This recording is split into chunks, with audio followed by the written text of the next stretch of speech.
Quando Michelangelo Buonarroti, il 18 febbraio del 1564, vecchio di 89 anni, morì a Roma, abitava da qualche tempo nella via detta Macel de Corvi, presso la colonna Traiana, in una sua casa comperata coi denari guadagnati dipingendo il Giudizio Universale nella Cappella Sistina.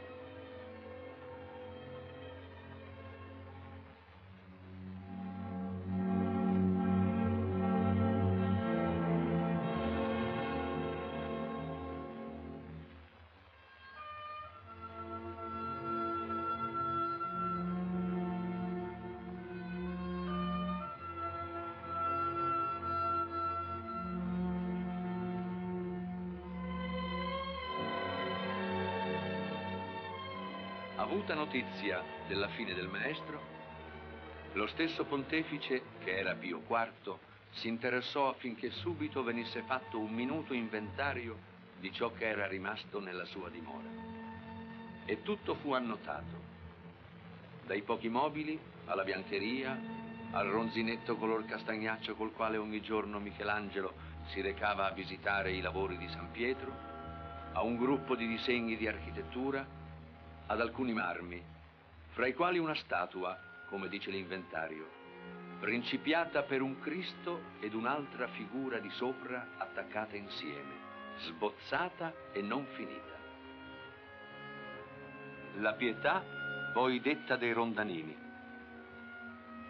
L'ultima opera del maestro, il marmo che ancora pochi giorni prima di morire, il gran vecchio, nella stanza a terreno della sua casa, disperatamente scalpellava.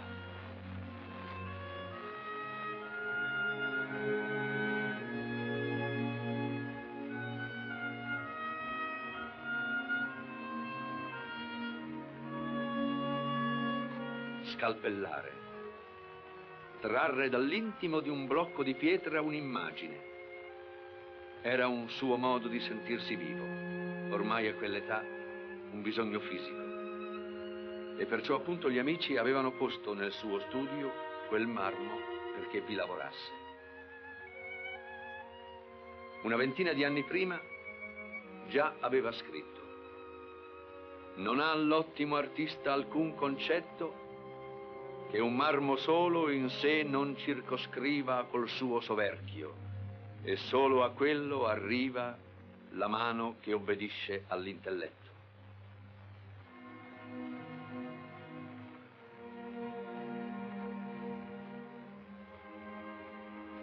L'immagine, prima ancora di rivelarsi per forza di cavare, è già racchiusa come in una scorza nel marmo e l'artista non fa che liberarla. Una lotta serrata, ma altamente poetica tra la forma chiusa, frenata dalla materia che intorno la opprime, e il libero volo della fantasia. Finché dal marmo si rivela la viva figura che là più cresce, più la pietra scema. Sono ancora parole di Michelangelo. Così grandinano i colpi veloci e gli scalpelli, quale più grosso, quale più sottile, mordono il marmo, ed hai il senso della diversa pressione della mano, perché qua la luce si fermi con più insistenza e là fugga più veloce.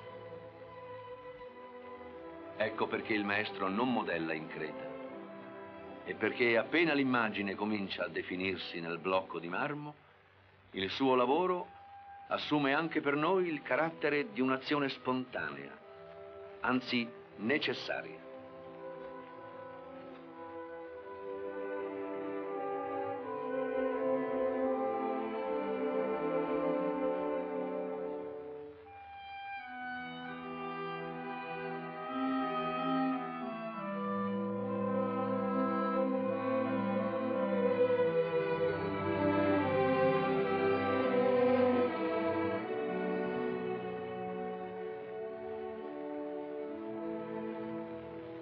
Ma perché quel braccio lì a sinistra, distaccato dal torso del Redentore?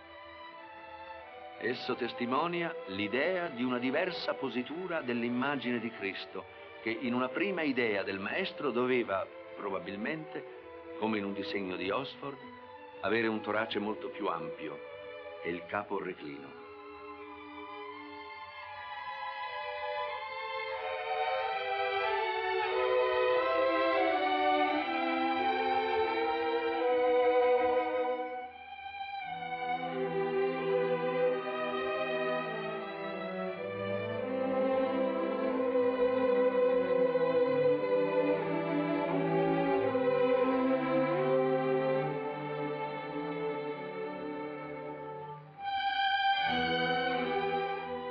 Un corpo ora invece fattosi affusolato, leggero, che spinge indietro tutte e due le braccia quasi a puntellare l'immagine della Vergine che, umanamente oppressa dal dolore, crolla sul corpo del figlio e vi grava sopra e lo sostiene in un contrasto sublime di modi plastici e spirituali.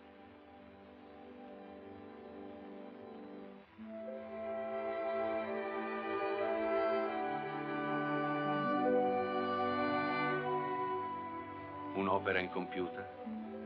Una suprema preghiera stroncata dalla morte? Ma come in certe sculture dell'età romanica, ove la rudezza stessa della materia scabra accresce grazie alle figure per la immediatezza dell'espressione, qui è già perfettamente resa ogni profonda delicatezza di sentimento, quale Michelangelo nutriva nella affettuosa fantasia.